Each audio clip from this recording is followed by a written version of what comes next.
جو محبت کرنے والے تھے. حضرت عثمان غنی پتہ کتنے اپنے نبی سے محبت کرتے ہیں. آپ کے بارے میں آتا ہے کہ ایک مرتبہ ایک جگہ پر آپ بیٹھ کر آپ نے وضو فرمایا.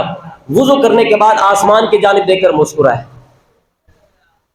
ایک جگہ پر وضو کیا, وضو کرنے کے بعد آسمان کی جانب دیکھ کر مسکرائے.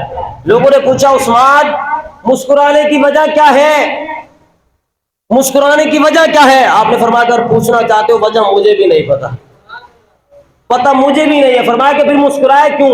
کہا ایک مرتبہ میں نے اپنے نبی کو دیکھا ہے, یہاں پر اللہ کے نبی نے وضو فرمایا, وضو فرمانے کے بعد حضور مسکرائے تھے, بس اسی ادا کو ادا کر رہا ہوں, بس اسی ادا کو ادا کر رہا ہوں. مولا کائنات شیر خدا کرم اللہ وجہ کریم فرمایا کہ ایک جگہ سے گزرے, درخت کے قریب سے, اپنے امامے پر ہاتھ رکھا, نیچے ہو کر گزرے. لوگوں نے کہا اے علی کیا ہو گیا, درخت بہت بڑا ہے, ٹہنیاں بھی نیچے نہیں آ رہی جو امامے کے ساتھ ٹکرائیں, جو آپ نیچے ہو کر گزر رہے. آپ نے فرمایا کہ وہ بات نہیں ہے, جب ہم ایک مرتبہ میں اللہ کے نبی کے ساتھ گزرا تھا, جب یہ درخت چھوٹا تھا, ٹہنیاں بھی نیچے لگ رہی تھی, اللہ کے نبی یہاں سے گزرے, اپنے امامے پر ہاتھ رکھا اور نیچے ہو کر گزرے. علی فرماتے ہیں بس اسی ادا کو ادا کر رہا ہوں. ارے یہ ہے محبت, یہ ہے الفت. آج میری اور آپ کی محبت غلامی رسول میں موت بھی قبول ہے, گلا پھاڑ پھاڑ کر اعلان کر رہے ہوتے ہیں, لیکن نہ نمازیں قبول ہے, نہ اللہ کی راہ میں خرچ کرنا قبول ہے.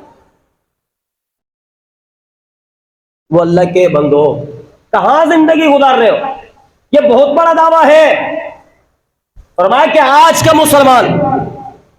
مسلمان مسجد کی خاطر سر کٹانے کے لیے تو تیار ہے, مگر سر جھکانے کے لیے تیار نہیں ہے.